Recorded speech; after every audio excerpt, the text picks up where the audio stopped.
In this industry, if you whistleblow, there is no depth that they will not go to silence you. This is something that would probably put me in danger to talk about. The propaganda machine is absolutely bouncing off the rev limiter right now. People need to be acute listeners, astute listeners. They need to be informed.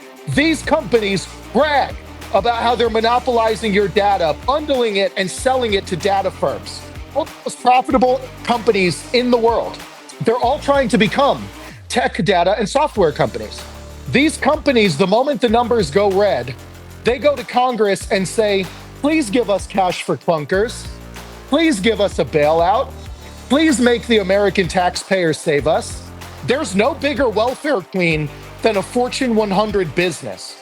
Nate, we have some, I think it's kind of sad information, sad that we have to do videos like this in order to get the information out to the public, but we have more whistleblowers that are being silenced from these big manufacturers, and that's what the gist of this video is going to be today, is discussing how manufacturers silence people, how they use NDAs, and we have new information. Someone has been reaching out to you regarding transmission issues and quality issues that they've dealt with over their 30-plus year career. Do we want to start with that?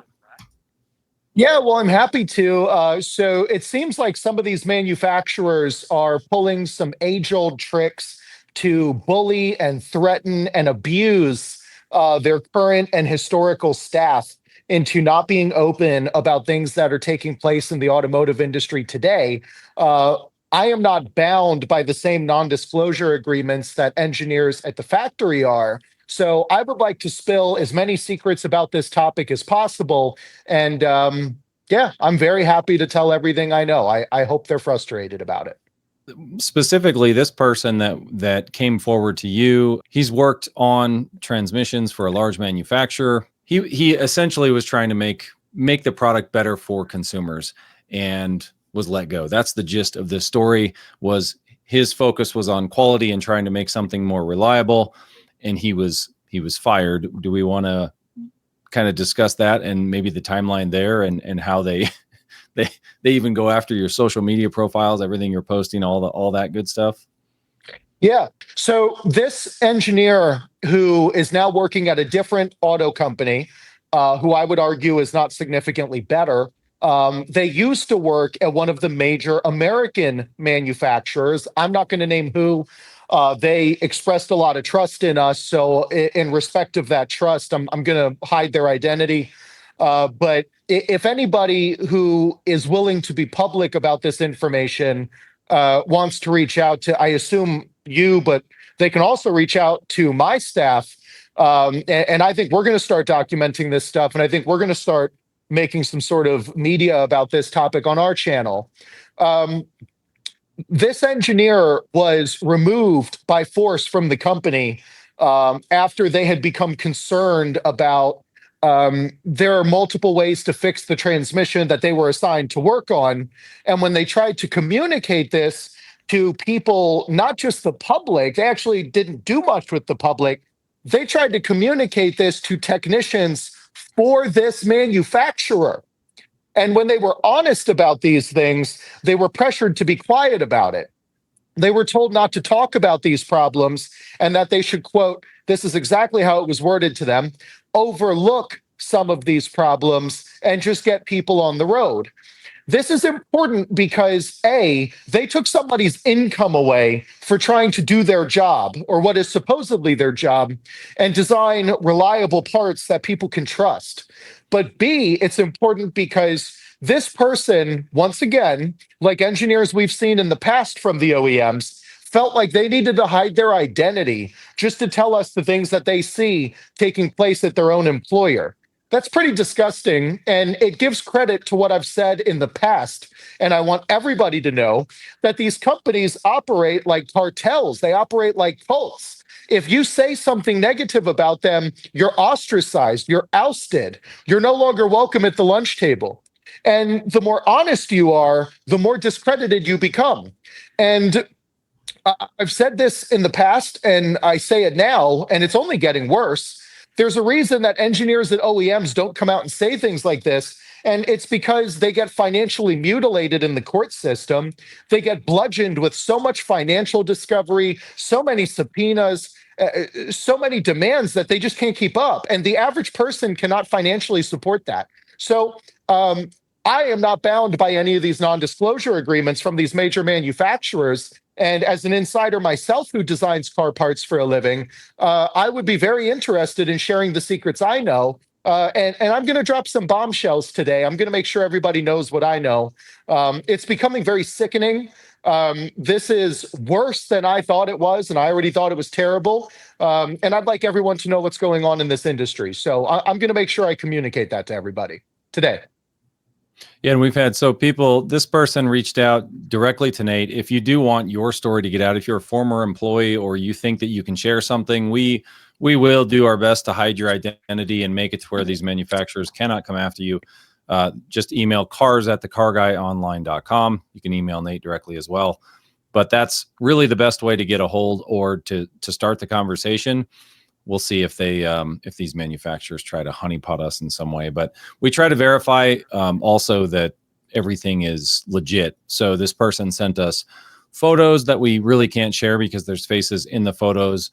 They sent us other things that really show us that they were in fact an employee, and it's very hard information to fake. So we're very confident that these people are, we're not just taking some story off the internet and providing it to you. One thing, Nate, that I saw in that email that he sent was probably the most important thing is he's talking about the quality of people that work at these large companies. And he says, those of us that actually care are becoming fewer and fewer at the expense of the cartels of the OEMs. And they've saved all of their case files, everything that they've got as information and proof on this. He's discussing this with more and more former engineers and former people for these large companies, and everybody is feeling the same way. It's not necessarily the older people, but more tenured people that have been there a long time are seeing this trend, and it's getting worse. Yeah. Well, I would like to just clarify one thing before I get to dropping some secrets. I have no direct contact here, but you're welcome to reach out to any of our staff. If you're an engineer, or I really don't even care if you're an engineer. If you run a dealership, if you're a service advisor, if you're a fly on the wall, and you want to talk about this, whether publicly or with your identity hidden, you can reach out to anybody who works here and let them know to communicate that message upward. And I'll be sure to find a way to get in touch with you if it's something that's relevant to what we're talking about. But I'm going to drop some secrets today, so I'm going to stop. Dragging people along. So let's just get right into it. So, secret number one: in this industry, if you whistleblow, there is no depth that they will not go to silence you. So there's something called the 5-step takedown. This is one of the deepest secrets, not just in the automotive industry, but I assume in other industries as well. But I've only ever encountered it here. This is my profession. The 5-step takedown is something that everybody needs to know about. This is something that would probably put me in danger to talk about. So I'm going to talk about it, and they should do something about it if they don't like it. The 5-step takedown is 5 letters. It's A, B, C, D, and E. So very easy to remember. And I'm going to teach everybody about it right now so that when you see this happen, you know what's going on. A is allegations. Okay, allegations usually mean something along the lines of Me Too, some sort of scandalous story. It's almost always completely made up. And if it's not made up, it's blown dramatically out of proportion, or they misinform the public about it. It's allegations. Okay. B is for brand damage or bashing. I've heard both. Brand damage is a bit more accurate. This is where if you're in charge of a certain division or you have a financial interest in another equity or business in this industry, they'll try to put you down. So they'll peddle a bunch of falsehoods about you. They'll run advertising against you. It's very political behavior. They'll even pay bot networks that are often from places like Ukraine and Thailand and the Philippines and China to go out on fake social media accounts and say things about you or your business that are not true. And so that's what brand damage is. They try to deflate the credibility of your message or your product if you are in that industry. Okay, C is customer complaints. So what they'll do is, let's say you're a very successful company, 99% of people who do business with you love your business and what you do. They're going to find the 1%. They'll go through your 4.8 or 4.9 stars on every major review platform, and they'll look for the one guy or gal that left a 1 star. They'll find them on social media or LinkedIn or something, and they'll reach out to them and they'll try to make that person a superstar. And they're going to make sure everyone hears their side of the story and not yours. Because the average person does not hear 99% of customers are happy with this business. They hear 50% of what hits my ear is negative and 50% is positive. That's not a good ratio. So they'll try and diminish your credibility through customer complaints. The fourth step is demands. You'll receive demand letters, and if you don't appease them, they will sue you. And so this is lawfare. This is designed to smash people financially who, on average, cannot defend themselves in the court system against a major Fortune 500 corporation. Okay, that's D, that's demand. E is execute. They'll get rid of you. That is the 5-step takedown. And one of those 5 things shuts just about everybody up. And if you don't believe me, you should Google names like Stanley Meyer, okay, Stanley Meyer, okay, and John Barnett. Google John Barnett, Boeing, John, last name Barnett, Boeing. He supposedly killed himself. I think that's very curious. The 5-step takedown is common in many industries, and automotive is no exception. If they can't bludgeon you to death in public forum, they will bludgeon you to death in the back alley somewhere, and then somebody will somehow convince people that it was a suicide, and you just hit yourself with a hammer 200 times in the face. Okay? That is what no, I swear to God, that's what they do. Okay? So it's called the 5-step takedown. And I see some of these steps starting to creep up on me and my company and my staff. So I want everyone to know exactly what goes on in this industry. And if something ever happens to me, it's because an automotive company was butthurt about it. Whether it's the aftermarket or it's the OEMs, just know I have no intent to harm myself. I'm a happy person. I'm a safe person. And the 5-step takedown is alive and well in the automotive industry. And it's one of the most important reasons that you never hear conflicting opinions about these establishment manufacturers who have a near monopoly on all resources and capital in this industry. They can drown people like that out. 5-step takedown. Make sure you know about it. Yeah, it's I can confirm what Nate's saying. It's the manufacturers are trying to shut down dissenters' information actively every single day. We have stories, unfortunately, we can't share, but it's happening, and you just have to, unfortunately, trust us. It's the trust us, bro thing, but we can't give you details because it actually puts those people in more danger. So it's frustrating. We can't not fight. You have to fight it. So explain how they're using these NDAs, I guess, in a way that's part of the takedown. Really, is they get these engineers in, whoever it is, whether they're technicians, engineers, and training, whatever, and they use these NDAs against them for the rest of their life, and they can't ever say another thing about the company, which is insane to me. So this topic is a little complicated, and I'm going to make it very simple for everybody. So secret number 2 is that non-disclosure agreements, which for anyone unfamiliar is a type of contract used to silence people about specific things, are one of the first defense mechanisms that major automakers are using to silence people. Okay, and so how does this work? When you work at these major automotive manufacturers, you need to sign a non-disclosure agreement, especially if you're an engineer, about things that happen within the company. Now, there are legitimate and illegitimate reasons to sign a non-disclosure or host a non-disclosure agreement. Some legitimate reasons, for example, let's say that my business wanted to acquire an automotive repair shop.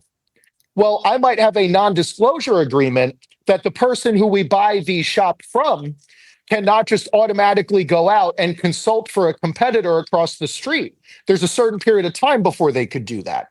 Okay, a non-disclosure agreement. A second thing might be, let's say that we need a partner to help us manufacture something.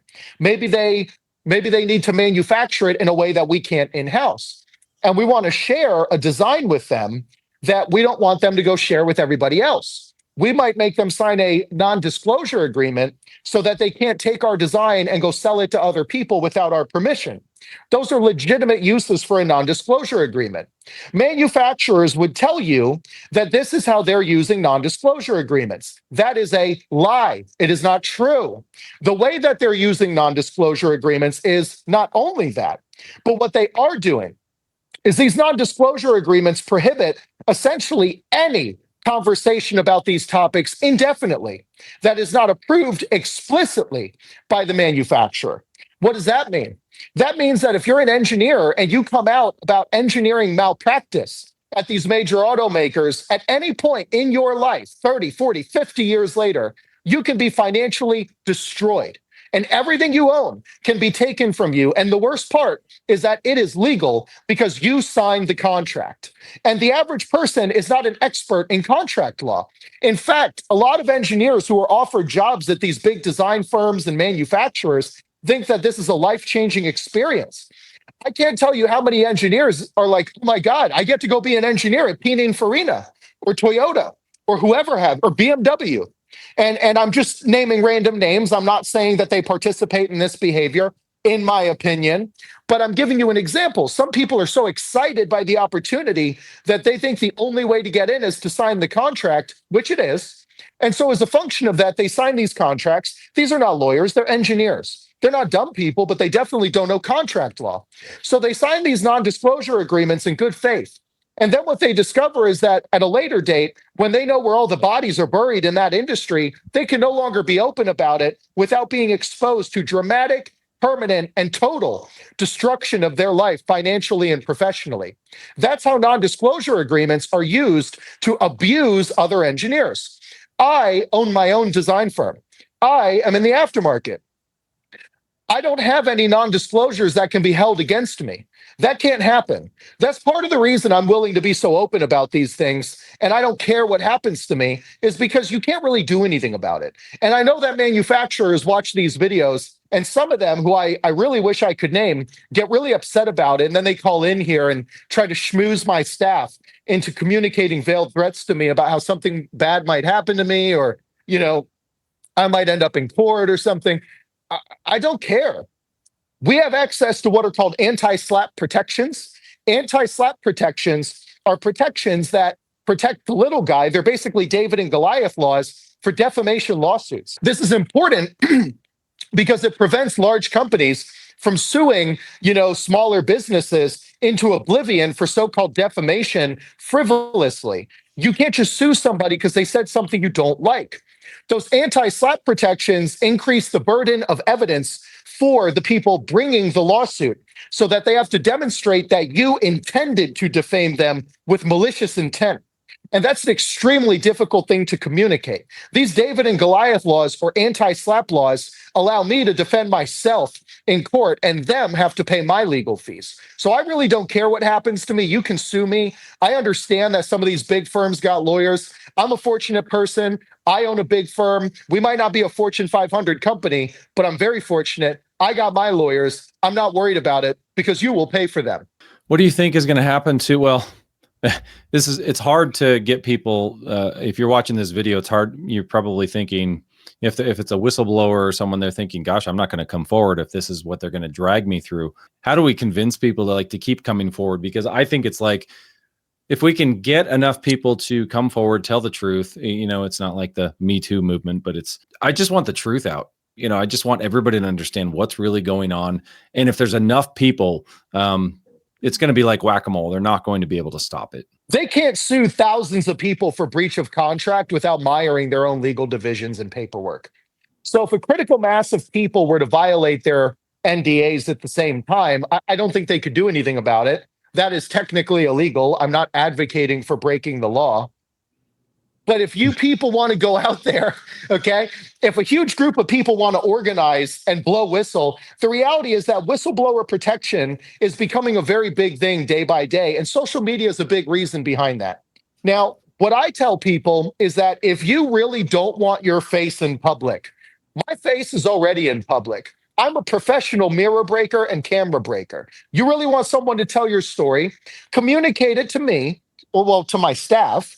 I'll bring it up as long as you have evidence that you're telling the truth, you have some credibility metrics, you've got pictures, you have something that proves that you're telling the truth, I'm not here to bash manufacturers falsely. I'm here to hold them accountable truthfully. So if you have evidence that you're telling the truth, like this gentleman did, come forward with it. I'll tell your story for you. I don't care. And to be clear, I'm not even advocating for breaking NDAs. I actually think that, the purpose of non-disclosures, I guess it depends on how it's written. I've signed non-competes before. Non-competes and NDAs are different things, but they have a similar effect. They're trying to control your behavior. They're usually limited by term. They're usually not forever. We're not advocating that people just go out and bash the manufacturer and ruin their lives and give information up that they actually signed a piece of paper that said they wouldn't. That we're not asking for trade secrets. We're just asking for them to be held accountable, for safety reasons, all these other things. Well, that brings me to secret number 3. Nearly every journalist is actually an advertiser. So journalism is where you hold power to account. Advertising is where you teach people why they should buy something. When you watch automotive journalism, think to yourself, do these sound like people who are holding power to account? Or do these sound like people that want me to buy something on behalf of somebody? Think about that for a second. If the media you're consuming makes you want to buy the product, it's probably advertising and not journalism. What we should do is talk about the most recent thing. Another piece to the puzzle is specifically with the valve body stuff that you work on with the 10 speeds in General Motors. General Motors is now putting out information. They did it with Pickup Truck Talk. They said they called it the Gen 3 valve body. But now GM Authority, I'm going to actually share this really quick. All right, this is what happens right today when I search on NextGen valve body or GM valve body, and you'll see this third link here just was released 3 days ago. NextGen GM valve body now arriving at dealers. This is GM Authority, and they've written up a nice article with almost no details. They don't have any details about the valve body. You want to talk about that? I mean, it's a different part number. Maybe we haven't seen this one. Yeah, so secret number 4. Am I on 3 or 4? I think 4. I don't know. Maybe. I don't care. There's gonna be 10,000 of them when I'm done. So here's another secret for everybody. And this is gonna get complicated, but I want everyone who hears what I have to say to be the most informed people in the automotive industry. So I'm gonna give you guys some more valuable information. So hear me good. There is something in digital marketing called traffic interception, okay? Don't just trust me on this. Fact check me. Google traffic interception. Traffic like road traffic, interception like football, SEO. Search engine optimization, SEO, okay? Traffic interception, SEO. Traffic interception is a malicious practice in digital marketing. And now, before I go any further, I must state, I'm not saying this is what General Motors Authority is doing, okay? I have no way to know that factually, but I can say very curiously that this is something I believe, in my own opinion, may be going on. And you can look into this and you can determine what you believe. This is just my own opinion. There is something called traffic interception. And it's very common in the automotive industry, and everybody should know about this. Traffic interception is where you take a keyword that's getting a ton of attention, that's costing you money, and you compete for that keyword against that competing business. So I'll give you an example. Let's say that I was a whistleblower, and I'm just making up a company here I'll pick one that's not even in America. Let's say Peugeot. Let's say I was a whistleblower for Peugeot and my name was John Smith. Well, if people got used to Googling John Smith Peugeot to hear what I had to say about Peugeot and see everything that I, John Smith, believe is going on at Peugeot, Peugeot might try to perform something called traffic interception by having a public relations person who they name John Smith. Maybe it's their real name, maybe it's not, maybe it's a moniker, okay? And they would have this public relations person go out and do speeches everywhere. They'd get on all the podcasts. They would go out and pepper their name everywhere about how amazing Peugeot is. So when you Google John Smith Peugeot, you find public relations work for Peugeot rather than against them. Right now, GM Authority very conveniently posted an article that is competing for the keywords NextGen GM valve body. The NextGen drivetrain GM valve body is the most popular and effective upgraded valve body for this transmission platform.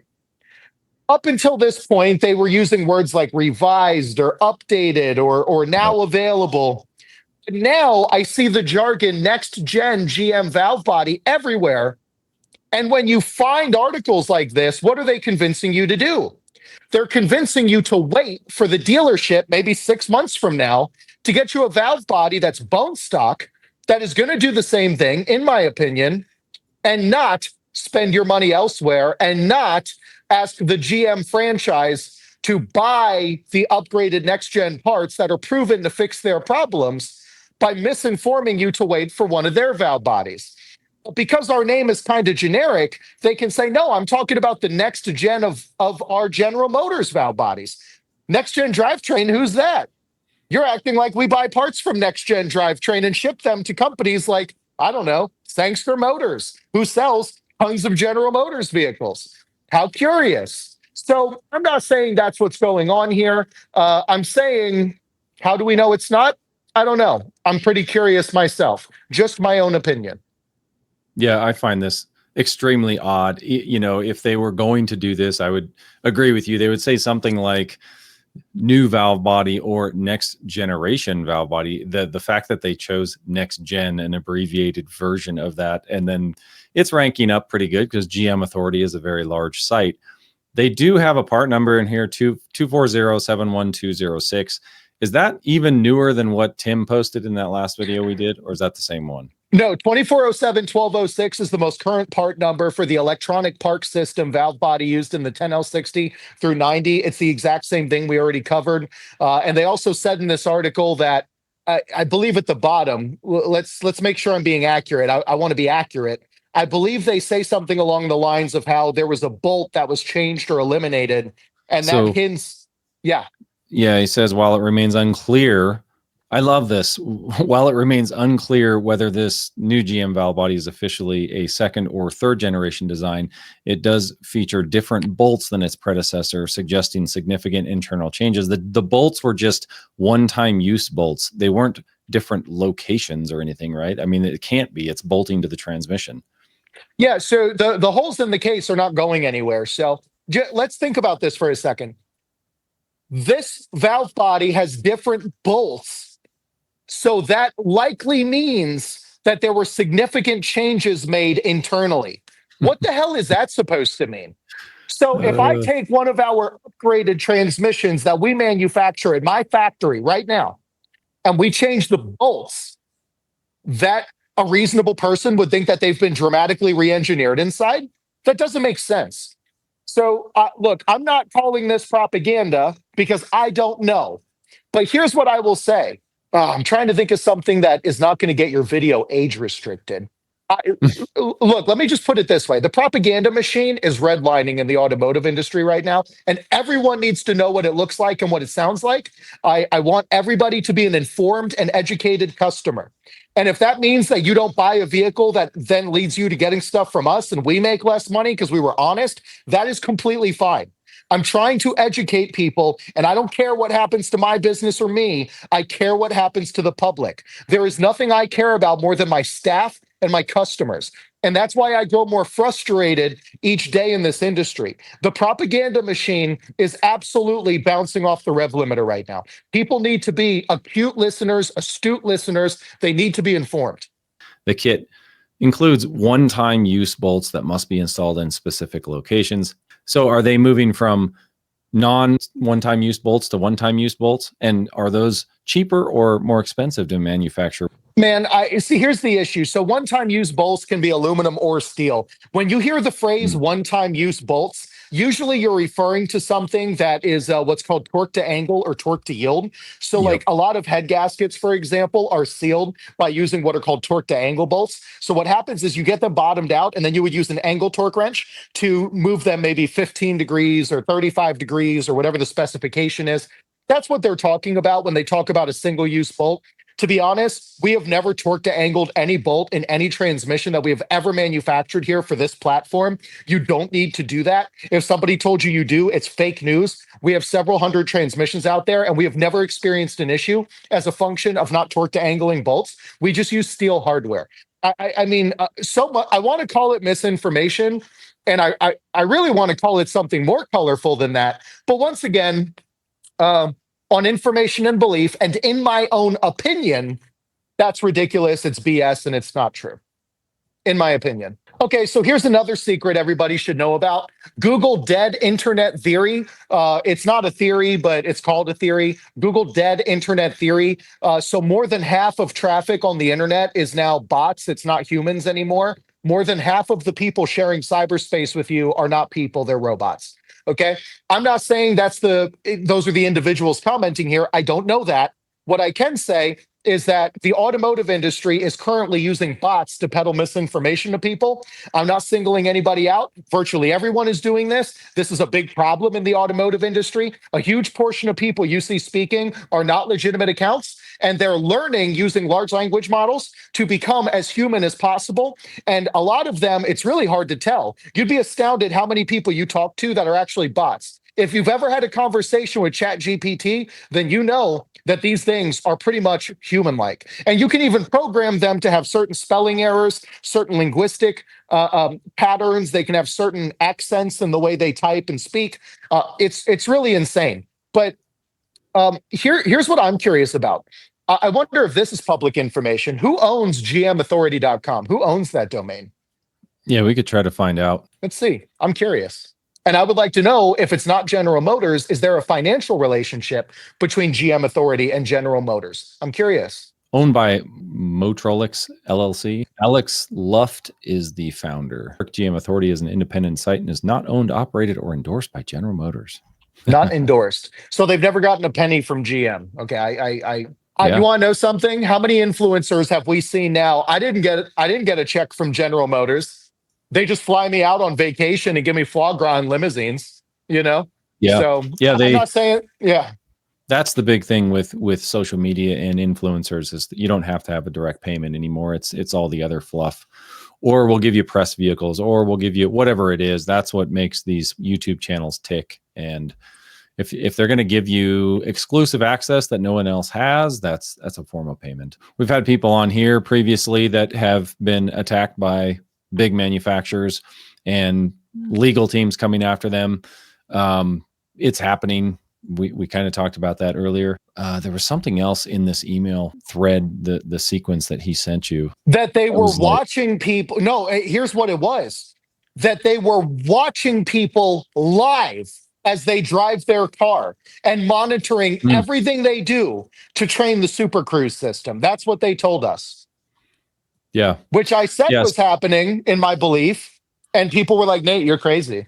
You're a conspiracy theorist. It's not a conspiracy if it's true. But yeah, that's something they told us. Yeah. And I know people will argue that, the people that signed up for, whether it's, Tesla Autopilot or Super Cruise or whatever it is, they know what they're getting into. They're just giving up their information freely. I don't think that most people actually do know that or believe that there's like a network operations center where the employees of this company are able to just watch your car drive or maybe look at your camera footage or whatever. I don't think people really believe that's true. I think what most people think is, I can see my car on my app and how fast it's going. They don't necessarily think all that data is live in the manufacturer's hands for employees to watch. That's not what we think should happen. All right, you ready for another secret? Big secret. Anything you can see with the factory software, if you plug the laptop into your car, they can see remotely in almost any modern car. Yep. So they can see how much everything, where you're going, what you're doing, who you're texting, who you're calling, what you're Googling, what you're saying on Facebook, where you drove to, how quick you stopped, how quick you accelerated, all of it. Almost every modern car will tell you all of those things, whether you know it or not. When you agree to use these systems, you agree for them to do that. Okay, they bury it very deep in their data policies and their terms of use and all the legal BS that nobody reads. They bury that they can watch you live in your car. All right. Now, if you don't believe me, I'll give you something that you guys can go look into independently. Google Rivian data policy. Go read Rivian's data policy. Did you know on 2025 and above vehicles with a camera internally, they can access that camera at any time for pretty much any reason they want? Okay. And they outline what specifically you can do in the agreement. If you want exact black and white info, go read the agreement. It's in legalese. It's very boring. And I believe, in my opinion, it's because they don't want people to read it. How many videos do you think they're going to get of people that rent an R1T and R1S on vacation and they don't know that they're on camera and they decide they want to get freaky in the back seat or something? And now some employee at Rivian is getting a video of you doing God knows what in that car because they didn't know any better. Okay? Skynet is here. And you're like, okay, well, that's an EV. I don't own an EV. I'm straight. I don't own one. Okay, I got news for you, man. It happens in ICE vehicles. It happens in almost every new vehicle. They're stalking you. Do not buy a new car. I can buy any car, and I do not own a new car. I will not own a new car. I refuse to own a new car. And I'm going to tell you another secret. You are the product. Okay. And I'm going to explain how. So, people who buy new cars usually make more money than people who buy used ones because they can afford new cars. New cars are getting harder to finance, meaning people need to put more down. The depreciation curve on new cars is becoming more aggressive, meaning that they want more cash up front to indemnify themselves from what's called a charge-off or a delinquency when they finance the car. This means that the people buying new cars are usually very financially healthy people, higher credit scores, more cash in their savings account. That means that their data profiles are worth more money. Some of these data profiles are hundreds, even thousands of dollars, depending how much money you make. How much money do you think a company would pay for Jeff Bezos's data? They'd pay extreme amount, probably millions of dollars. The more money you make, the more your data's worth, okay? And they marry this data by your social security number in the United States. And they build data profiles on these people and sell those data profiles. So let's talk about the numbers. Let's say the average data profile of a new car owner, if they can get your address, how you pay for things, your credit score, everything you can imagine is, let's say, $250. Let's say they have that data on 4 million people. What's 250 times 4 million? I'll save you the math. It's $1 billion at 100% profit margin. $1 billion in profit is a big deal to a company that moves 200 billion a year at a 95% cost of revenue. That means that these people are only profiting 5% on that $250 billion. That's $12.5 billion. $1 billion in consumer data is another $1 billion. That's about 10% of their income came from selling your information to people. But it gets worse. $250, they can sell your data 10 to 20 times to 10 to 20 different brokers. So you can make, instead of $1 billion, 10 or $20 billion. That means that these companies are taking your information and building profiles on you and using it as data that they can sell to other people without your permission. I would call that stalking.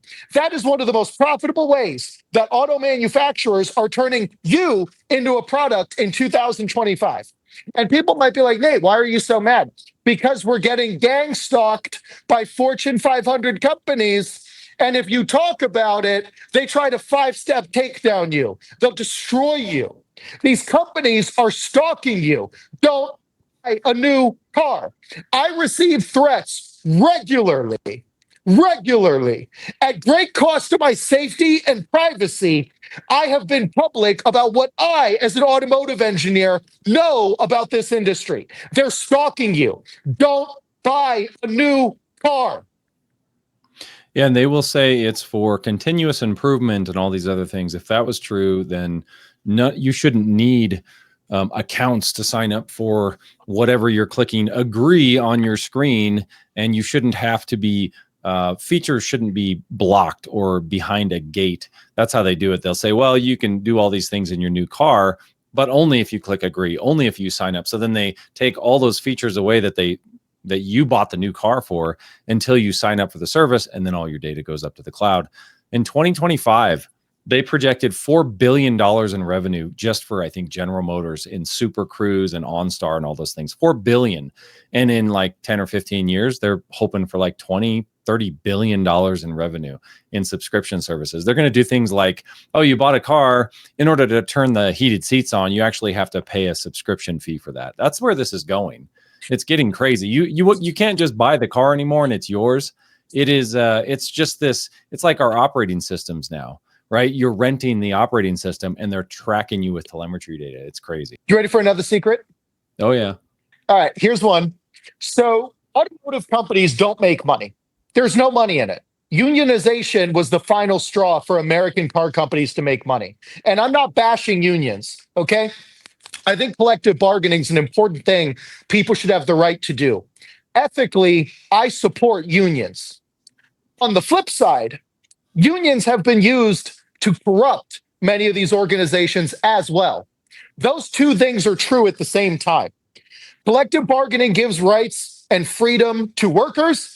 It also abuses those same workers in many ways. And let me tell you now, there's no money in selling new cars. And just like I said in the past, this is why they're trying to monopolize service and repair. And there's a phrase called service recovery that everybody should Google. Service recovery for dealerships. This is the percentage of their costs are recovered through the service department because there's so much more money in service than new cars. Here's what you really need to know. Every automotive company is trying to become a data company and a software company.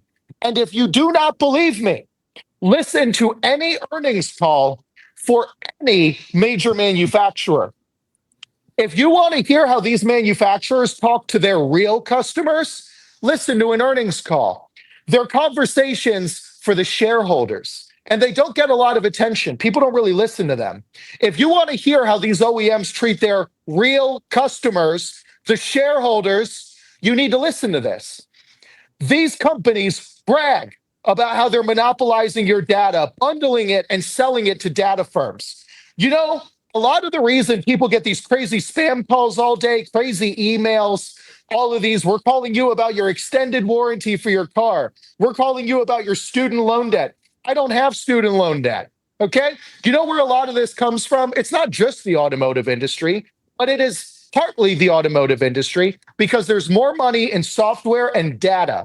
Data is the new oil, and we have zero control over it. And the people who we rely on to make those laws sitting in the Capitol building cannot make a Gmail account because they're almost all boomers. Data and software is the future of the automotive industry, and you are the product. Mark my words. Mark my words. I'll give you a headline from 2020. Back in 2021, GM aims to build a Netflix-sized subscription business by 2030. That's their goal. I mean, they're not trying to hide it. They're like in plain sight. They're saying this is what we're doing. That's why EVs are so interesting to them. They don't care what people are driving. This is the direction it's headed. Software-defined vehicles. Look up software-defined vehicles and NVIDIA and how in bed these companies are with NVIDIA now. There's nothing we can really do about it other than just, keep your old car, try to maintain it, try to keep it healthy, maybe pick up another old car or two. What sucks is the used cars on the market now that don't track you are going up in value. And this is why, because people see this coming, and yeah, there's really no stopping it really, other than not buying the new cars. I've seen a lot of comments where people are like, Nate, what do you drive? Okay, I bet Nate has a Bugatti. I bet Nate has a Lamborghini. I bet Nate has a McLaren. Look, I've had most of those vehicles. But you want to know what I do now? I'm stockpiling and hoarding old cars. I'm building a big pole barn on my property. I guess that maybe isn't the right term, a big garage. I don't know. Well, point is, I'm building an edifice on my property to stockpile old cars. Don't buy a new car. Hear me out. All right, here's another secret. All the most profitable companies in the world are tech, data, and software. Those are Yeah. the three: tech, data, and software. The least profitable companies, in some cases, are car companies. So they're all trying to become tech, data, and software companies. There's more money in electronics than cars. That's why they're turning cars into electronics. They know this. And all of the high, important, powerful people at these companies have everybody's phone numbers. All of the executives text each other. I know this. I know a few of them. They all text each other. They all have each other's information. They're all friends. These people at the highest levels are all in bed together. The automotive industry is actively working to disenfranchise and abuse the American people for money. Don't buy a new car. Do not buy a new car. I could buy any car, and I'm stockpiling so many old ones that I need to build another building on my ranch for them. Don't buy a new car. You'd be proud, Nate. You know what I'm doing soon? Maybe tonight. I'm adding steering wheel controls to my Toyota because it doesn't have them. Why not? Why not? Yeah, reward this that car, market. Yeah, this car doesn't reward have that market. Doesn't have these controls. Yeah, $30 on eBay. I don't have to buy a new car. I can just upgrade the one I have For $30, a couple of beers and a few hours on a Saturday and a lot of expletives. You can give your car OEM quality steering wheel controls. Why would you buy a new car? That's fun. People can do that as a hobby. Reward your old car. We did not know in the 70s, 80s, 90s, and early 2000s how special those cars were. It's coming to light now. Skynet is coming to us through cars. People look at like China and they see drones in the air and people being supervised. Dude, in America, we did it with cars. That's here. They're like, one day we're going to be like that. We're going to have a social credit system. We already have a credit system for how you drive your car. What do you think happens when they take your data and they sell it to LexisNexis? Google that. LEXIS, NEXIS, or yeah. It's XIS. LEXIS. Yep. Yeah, because they didn't want to have an issue with Lexus, actual Lexus. LEXIS, NEXI, or US. Google that company, risk mitigation firm. They're buying your data from these companies and selling them to insurance companies to jack your rates up. How is that not a social credit system, but for driving? It's already here. What you see in China is here, but it's in your car. It's in your car. Don't buy a new car. I'm an insider, okay? And at this point, I truly concern that something might happen to me.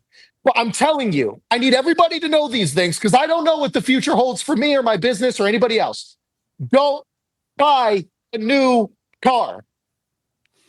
Yeah, LexisNexis they have the largest electronic database, I think. I think they still do. There's other companies that compete with them, but they're definitely the largest one for. They have your social security, everything. They know what bank accounts you use, everything they can do. They can tell, like if you send information, this is what these companies do. They send this data up, and they all say, well, it's kind of anonymized. It really isn't. You can go to LexisNexis and request an opt out or request them to delete your data. You have to actually physically do it. Yeah, it's a request. They're probably still keeping it in cold storage somewhere. But yes, it's in my opinion. Yeah, it's a mess. It's a mess. And if you do buy a new car, a lot of people do have new cars. The one thing you can do, really the only thing you can do, is go to LexisNexis, opt out, ask to delete your data. You can go use services like Delete Me. They're not a sponsor here, but they do work. You can use the Delete Me service, try to nuke everything that's in every database online that it shouldn't be. You can also go into your system. Almost all of these cars have some EULA that you agreed to or that the salesperson agreed to before you actually took your car off the lot. You can go remove your information from your car. You'll lose some functionality. You'll lose like your your little miles per gallon games, or however they've gamified it in your screen to try to get you to agree to that, to say, yes, you're going to lose some features, but they'll stop sending your data up to the cloud if you delete that information.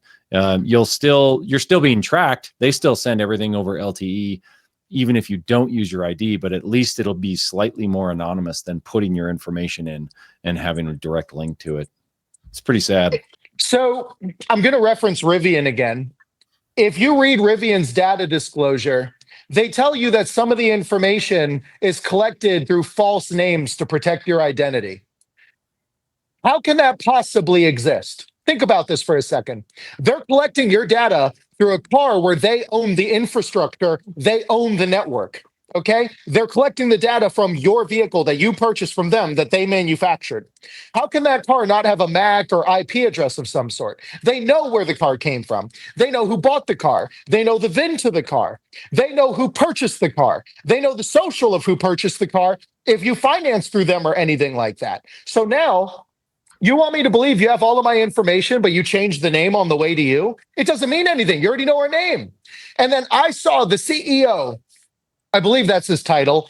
He's the founder, I know that much, of Rivian on a podcast with Doug DeMuro, who, look, to be fair, I'm one of Doug DeMuro's earliest subscribers. I'm quite the fan of Doug DeMuro, but I'm being honest. He was on a network with Doug DeMuro, and he said that nobody's going to hack Rivian. It's a nearly unhackable system. You're in computers, so you know this every bit as well as I do. I'm not a cybersecurity expert, but I'm in my 20s. I know a lot about computers. That's my generation. Here's how hacking works nowadays. It's not about what you see in movies, cracking codes and everything. That's not hacking. Hacking nowadays is finding somebody with access to the system and getting them to do your dirty work.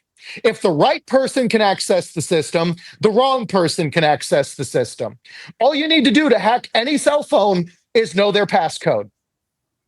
Yeah, I cringe anytime any large company puts the challenge out, because that's what they're doing when they say that they are unhackable. They're essentially putting a challenge out. And with AI, like, you really think you're unhackable?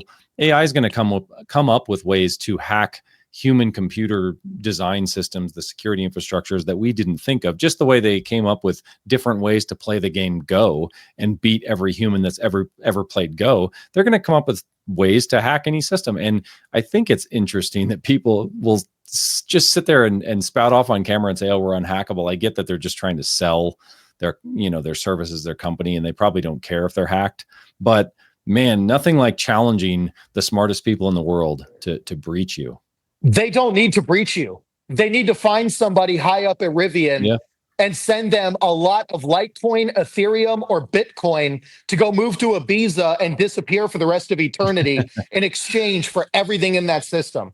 If they can make $1 billion off that system and they can give $100 million to that employee, your system is done. There is no unhackable system. Do not let them tell you that. And on top of that, who cares if it gets hacked? The vast majority of data misuse comes from inside the house. You don't need to hack our data. You guys are already using it for the wrong reasons, in my opinion. Yeah, look at, just watch Citizen 4 and you'll understand metadata and everything else. That movie is probably the best movie or documentary I've seen in a long time, and it's old, but what Snowden was doing was, he's trying to get everybody prepared for what's kind of hitting now.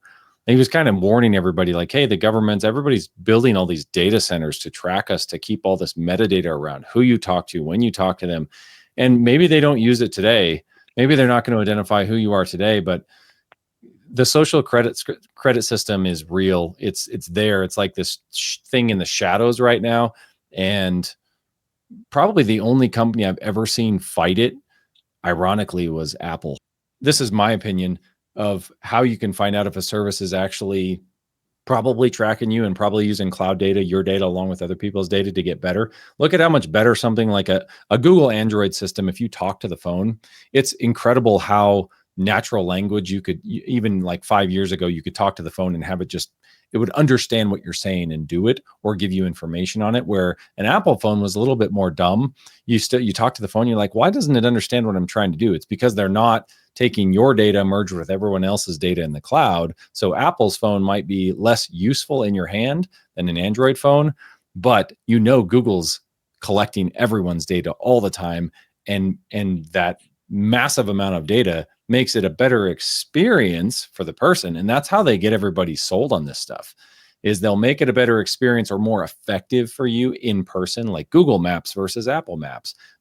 But that comes at a cost. It's all our privacy. You want to know the secret? Don't buy a new car. It's no secret. I yell that all the time. There is a syndicate of almost every major manufacturer called the Alliance for Automotive Innovation. Google them. Google Alliance for Automotive Innovation space opensecrets.org. Okay? Alliance for Automotive Innovation is a massive lobbying community. You know who the members are? It's pretty much everybody you can think of. It's everybody from McLaren to Ford to General Motors to Toyota to Ferrari to Qualcomm to isnt. And if you're like, who the hell is isnt? Toyota. Okay, it's Toyota, right? Now, let's think about this for a second. What do? Well, they lobby. What do lobbyists for big companies do? Well, let's break this down, okay? The Alliance for Automotive Innovation spends some of the most money in the lobbying universe to get laws and regulations passed that are in the benefit of their contributors. Well, what do their contributors want? Do they want what's right for you, or do they want what's right for them? Who do you think they would rather return wealth to, you or the shareholders? Their only real customers are the shareholders. It's not you. If you think you're their customer because you bought a car, you don't understand their business model. So if you look this up, anytime you hear the word innovation in American lobbying, you can replace it with two things, okay? Tax cuts and deregulation. Innovation is a Trojan horse for tax cuts and deregulation. Nearly every policy that they advocate for is either A, a deregulation on them, or B, a tax cut on them. The Alliance for Automotive Innovation is, as far as I am concerned, and in my own opinion, one of the most corrupt cartels in the entire country. And they stop at nothing to fund any bill that is at the best interest of their donors, which is almost every major company in the United States that sells automobiles or parts for them. Okay, the BMW Group, that's another one. That one pains me. I'm a big Rolls-Royce fan. It's the only expensive car I would ever buy again. I love them. They're my favorite cars, but I'm not going to be a hypocrite and act like they're pure. They're not. Rolls-Royce is owned, of course, by BMW. So even the companies that you spend several $100,000 or even millions of dollars to participate in are part of this ridiculous organization, this silly organization. Can you imagine spending millions and millions of dollars on a Ferrari or a boat tail or a McLaren P1 GTR, something like that? And that company is actively spending money to disenfranchise you for their own benefit via lobbying firms because they can't pay politicians directly. So they open up these garbage organizations to do it for you under the phrase lobbying. I don't understand why nobody else feels compelled to come out and say what I'm saying. I don't get it.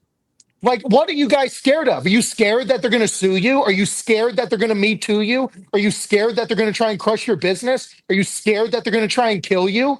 They can't do it to all of us. I'm not the only person who knows this stuff.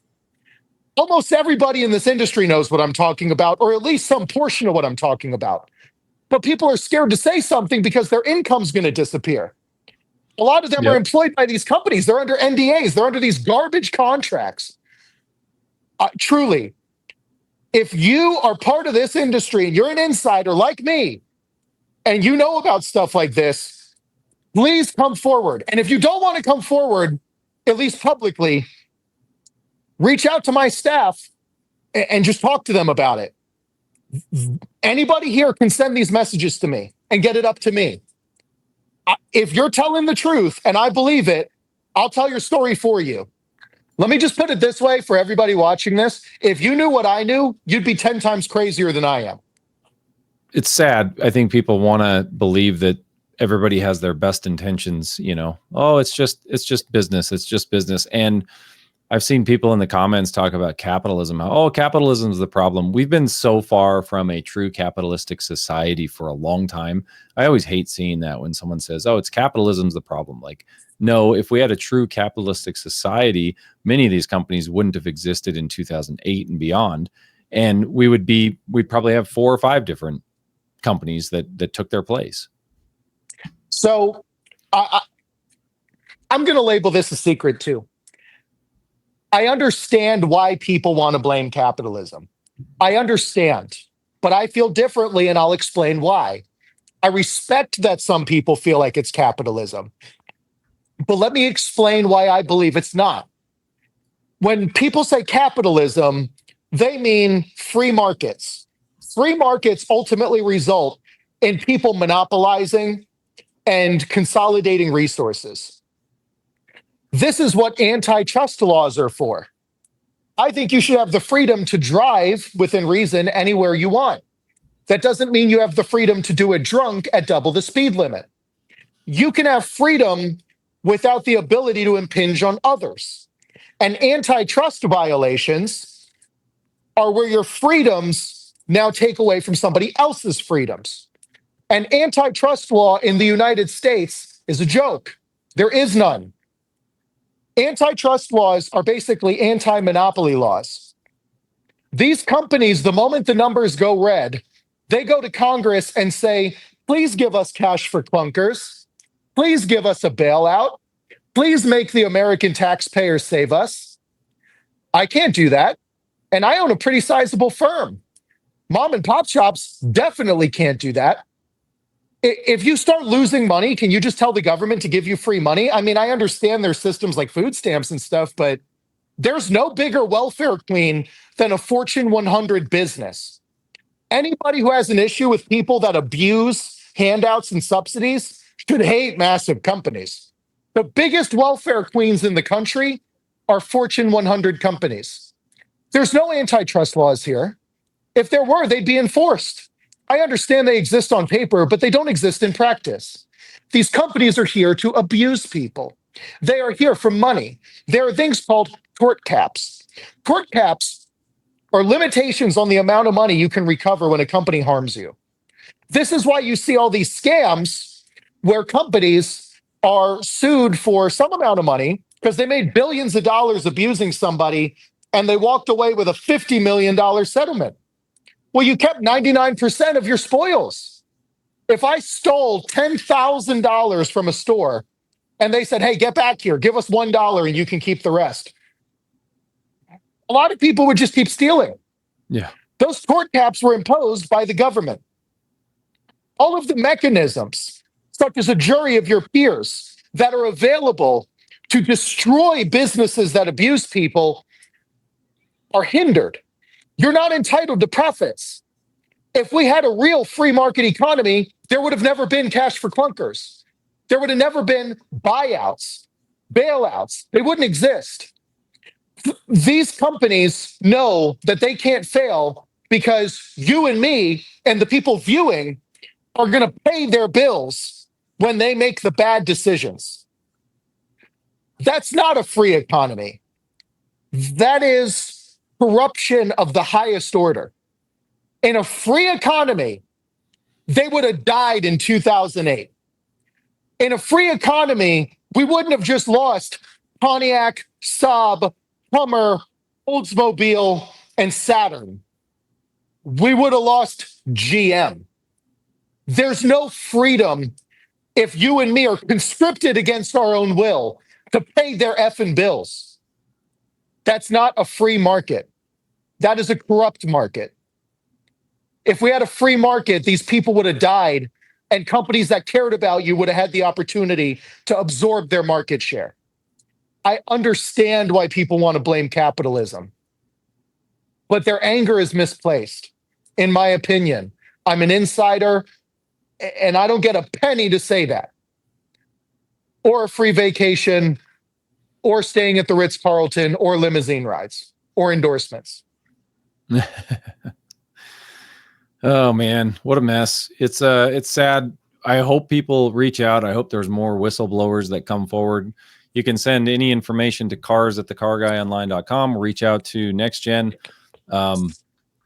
Boy, I don't know what else to say other than I wish we could tell. There's other people that have come forward that I can't talk about. And there are a couple people that won't go on camera, won't do interviews. They'll give information over email, but that's it. And it's many times people say, well, you can't just say things and then not tell us the details. We don't want these people to get in trouble. And a lot of the time, the information they have is there's such a small number of people that have that information, or they worked, there's certain programs they worked in, certain things that they did that would General Motors or Toyota or whoever could identify exactly who that is in 10 minutes. So and we they can't do that. Yeah, they and do we can't that. give a lot of information. They do that, to your point. They've been doing that recently, which is why we can't always put this information out there. But I hope we get more people that come forward that are willing to say, you know what, I'm going to do what Cello did. I'm going to do, I'm going to get on there and do what Nate does. We're not trying to lie about these companies. We're not trying to ruin the companies. We're trying to change behavior so that they get back to building cars reliably and not making people the product. That's essentially what we would love to see happen. Tall hill to climb. I don't know that we're gonna. I don't know. Are you gonna build the Clippy sweatshirt? Get the Clippy sweatshirt. And we'll start talking about that too with Louis Rossman. Oh man! So Clippy, for people who don't understand the Easter egg, Clippy. I don't remember what was it. Windows XP was it Windows XP? It was, well, I think it was actually an Office, wasn't it? Microsoft Office, right? Like Microsoft Office, yeah.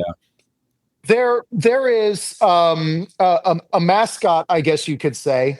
Mascot usually means an animal. I don't know what term you'd use, but his name's Clippy, and he's an anthropomorphic paperclip who was used in old Windows software. He was a face for trying to help you. And Clippy was kind of an assistant in the program that helped you navigate the help functions. And Clippy has become a symbol for just trying to help. When a big company truly just wants to help and do the right thing. Google Clippy, Clippy. Clippy has become a symbol for this, and our demands as consumers that they do this. And I'm going to get a hoodie made of Clippy. And I have something I call a wall of heroes at my house. And it's an area that I have set aside in my home to memorialize and recognize people that I have a lot of respect for, both fictionalized and real. Clippy has recently earned a spot on that wall. I'll be getting a photograph of Clippy, okay? And I mean this. I want to because it inspires me. I see people that I feel inspired by, and Clippy is one of them. Clippy, to me, symbolizes what the automotive industry could be if they cared about you. This industry is sick. And let me tell you now, if there is anybody in the automotive industry who knows where the bodies are buried, it's other people like me in the aftermarket. It's aftermarket engineers. And I summon aftermarket engineers to tell what you know. Just like I'm a transmission person, there are people in the aftermarket in suspension, sound systems, rims, brakes, hydraulics, heads, fuel injectors, forced induction. There are people in every square inch of the aftermarket who know where the bodies are buried because you guys, I speak directly to you, you engineers in the aftermarket, just like me, we're the same profession. You know where these companies make mistakes because you get paid to do it better or do the same thing for less. That's what you get paid to do, just like me. And you're not under the NDA that the OEMs are. I summon, I implore, and I humbly ask you guys to come out. And I know there's a Nate at NextGen somewhere in the suspension world, the turbo world, the blower world, the brake world. I want to hear what you guys have to say because I don't know as much about those things as I know about transmissions. There's a lot of us, and I can name some of you, but I won't. I want to see if you guys have the nuts or ovaries to come out on your own and say these things because all the engineers at the OEMs have a noose around their neck, and the only thing they got to do to get the stool pulled out is to say what I say. You guys are not hidden behind an NDA like they are, just like me. And I just want to see you guys do it too. You know who you are. The fuel mapping guys, the tuning guys, you name it. You guys know who you are. Do what I do. They can't stop us all. But this industry is taking people's freedoms away. And I don't care if you have an R or a D next to your name. If you make policy and you're okay with this, I'm going to assume that you're complicit in the criminal conduct. It's ramping up. I wonder if we'll get any more people that step forward and start emailing us, but we will. I hope we get people that come on and are willing to at least step on audio. We can modify your voice. We can cover your face. There's all sorts of things we can do. Courage. That's all people need. They just need a little bit of courage and the willingness to tell the truth. That's it. So let me just give people a glimpse at the future. Used cars are going to start disappearing because people are not saving them. Whatever car you own, no matter how new it is or how old it is, make it reliable and keep it. Make it reliable and keep it. Because one day, they're not making cars like that anymore. You have a car from 2018, 2012, 2005, 95, 85, 75. They're never going to make cars like that again. Don't just sell them to somebody because you want something new. Keep those cars. They're more beautiful than you know. Keep them. Make them reliable. You need transmission upgrades? You know where to find us. You need engine upgrades? There are people that grade at that. You need brake upgrades? Wildwood makes amazing brakes. Go call them. I don't get a penny to say that. They're very, very knowledgeable people. They know exactly what they're doing. Call them. Make your car reliable. Do not let your used car disappear because you will miss it every day as this industry gets sicker. No new car, as far as I'm concerned, exceeds the value of a used car in significant or incomparable condition. None of them. None of them. Thanks, Nate. Anything else you want to say? I spilled a lot of secrets today. I don't know what's going to happen for saying some of these things. I know that I will fight with everything in me, no matter what happens. But make sure everybody knows all of the secrets I said today. Make sure they reach every corner of the world. Do not let anybody not know how this industry operates. This industry is sick. It's becoming worse. And regulators, as much as regulators pretend to be the enemies of these manufacturers, they could not be better friends behind closed doors in many ways. It's a revolving door. Don't buy a new car. Fix what you have. Make it reliable. Keep it forever. Don't buy a new car. And don't let them silence people that want to tell you the truth either.